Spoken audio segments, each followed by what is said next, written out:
Today is February 2nd, which means it's Groundhog Day. I mean, it's literally Groundhog Day. That's today. Groundhog came out, said we're going to have a long winter yet, spring isn't close, blah, blah, blah. The reason I mention that is because I've heard lots of people saying it's felt like Groundhog Day for a long time. They're not referring to February 2nd, of course. They're referring to the 1993 movie by Bill Murray called Groundhog Day.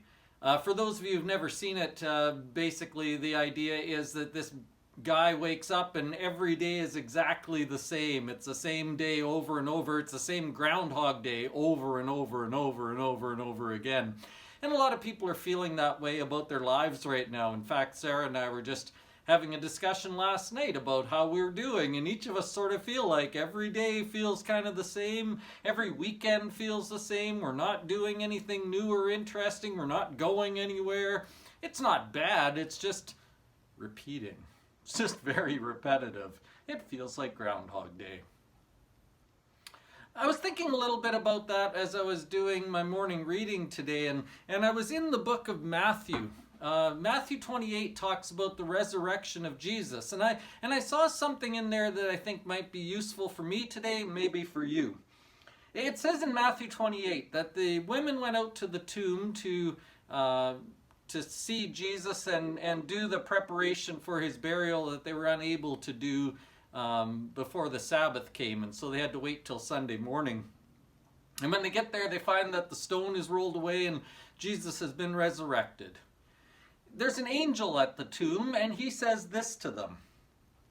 This is Matthew 28, verse 5. "Do not be afraid, for I know that you're looking for Jesus who was crucified. He's not here. He has risen just as he said. Come and see the place where he lay. Then go quickly and tell his disciples, he has risen from the dead and is going ahead of you into Galilee. There you will see him." Now, that last little detail is interesting to me because the angel says he's not here, but you'll see him in Galilee. Galilee is in the north of the land. They're in Jerusalem right now. Galilee is up in the north, and so the angel says, tell the disciples to go to Galilee where they will see him. Verse 16 of Matthew 28 says, "Then the 11 disciples went to Galilee, to the mountain where Jesus had told them to go. When they saw him, they worshipped him," and then he gave them the final instructions, telling them that he was with them always to the very end of the age. The interesting thing to me is that Jesus rose from the dead, and then he said to those women, "Tell the disciples to go to Galilee. I'll see you there." Jesus could have just met them immediately. Jesus could have met them in Jerusalem. Jesus could have done anything he wanted to do, and in some cases he did have some appearances prior to this, but he said, if you want to see me, go to Galilee. And then it says, when they went to Galilee, to the mountain where he told them to go, they saw him and worshipped him. I think that's how spiritual things always work. God always makes the way first. God always takes the first step, but he requires us to do something as well. So salvation was won on the cross by Christ, but we still have to repent and be baptized. Jesus said to people like Levi and James and John, he said to them, "Come, follow me." He had a whole life planned for them, but they had to take the step and follow him before they got the blessing. The disciples had to go to Galilee before they got to see Jesus. There's always something we need to do to sort of claim the blessing of Christ.